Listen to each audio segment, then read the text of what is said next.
G'day everybody, welcome to Bourbon Brothers August Tasting Notes. The first bourbon we're going to be looking at this month, Basil Hayden's. So August, we're celebrating the Jim Beam Distillery. Now don't worry, we're not going to be showcasing white label, but Jim Beam is an American brand of bourbon whiskey produced in Claremont, Kentucky by Beam Suntory. It's one of the best-selling brands of bourbon in the world. Since 1795, interrupted by Prohibition, 7 generations of the Beam family have been involved in whiskey production for the company that produces the brand. The brand became Jim Beam in 1943 in honour of James B. Beam, who rebuilt the business after Prohibition ended. Previously produced by the Beam family and later owned by the Fortune Brands Holding Company, in January 2014 it was announced that Beam Inc. would be purchased by Suntory Holdings, a Japanese group of brewers and distillers known for producing Japanese first whiskey. The combined company is known as Beam Suntory. The distillers at Jim Beam have become almost as famous as the brand itself. Booker Noe, who lived from 1929 to 2004, was a grandson of Jim Beam. He was a master distiller at Jim Beam Distillery for more than 40 years. Currently in Jim Beam, you've got Freddie Noe, who was born in 1957. He became the 7th generation Beam family distiller in 2007. So let's go ahead and look at Basil Hayden's. Basil Hayden's is a straight bourbon out of Beam Suntory. The distillery is a Jim Beam distillery. It comes in at 80 proof or 40%.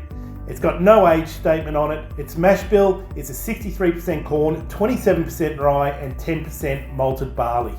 Basil Hayden's bourbon is one of 4 bourbons that comprise Jim Beam's small batch bourbon collection. The others are Knob Creek, Baker's Bourbon and Booker's Bourbon. We've already featured Booker's Bourbon in an earlier month, and no doubt we'll see Knob Creek in a future month. And this month we're obviously looking at both the Basil Hayden's and the Baker's. When we're looking at the proofs of those small batch collection bourbons, Basil Hayden falls first in line proof-wise at 80 proof. While the other 3 bourbons in the small batch collection are all the same mash bill of 77% corn, 13% rye, 10% malted barley, Basil Hayden's is created using Jim Beam's high rye mash bill that is found also in the Old Grandad and Old Grandad 114, if you can find them. Basil Hayden's is named after the late master distiller Basil Hayden Sr., who is known for his use of high rye bourbon mash bills. Basil Hayden's is different in many ways from other bourbons in the small batch collection. Positioned as a sort of premium gateway bourbon, it's proofed 20 points lower than its next lowest sibling, the Knob Creek. Additionally, it uses a different mash bill than the rest. One trait it does share with Knob Creek and Booker's is also that it lost its age statement, which used to be 8 years in 2014. It's rumoured to be bottled at a higher age than the Old Grandad, but without an actual age statement, it's hard to trust in the rumours. The one saving grace is that the higher rye content, however, does give it a different and more easily approachable flavour profile than the rest of the small batch collection, albeit if it's just a touch on the weak side. The assumption is Beam is trying to appeal to new bourbon drinkers who are looking for a flashier looking bottle with a lower proof.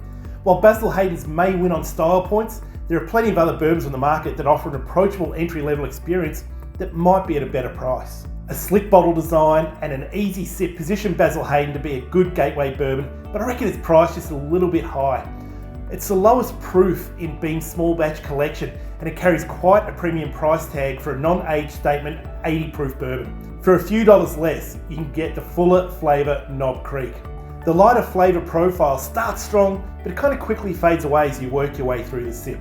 So now we know the history a little bit of the Basil Hayden's, a little bit about the Jim Beam Distillery. Let's give it a taste.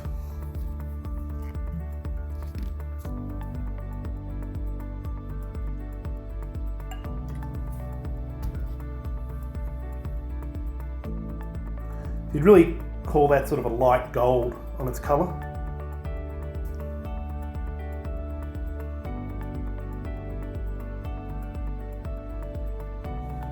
So on that nose, sort of up front you get those sort of bright peaches and ripe mixed berries that come jumping right out at you. So the further hunting brings forth light traces of oak, some orange zest and a smidge of white pepper. The scents are on the lighter side overall due to the low proof, but they're still easy to identify and appreciate. Cheers.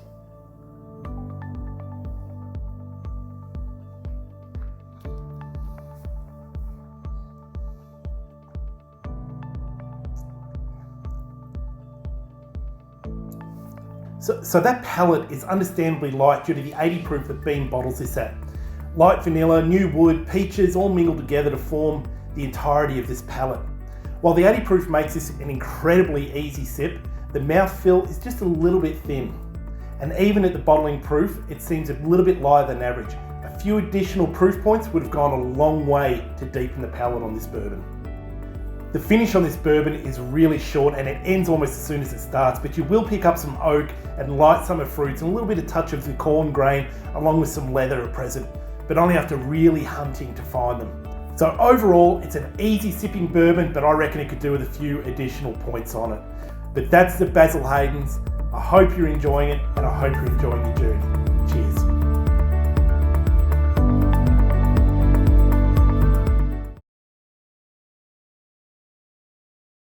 Basil Hayden's bourbon is one of 4 bourbons that comprise it's with a B.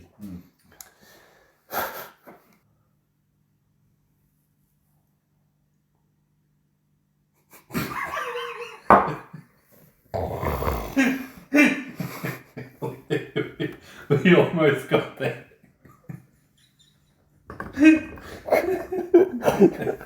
We almost got there. We were practically at the end. Just went.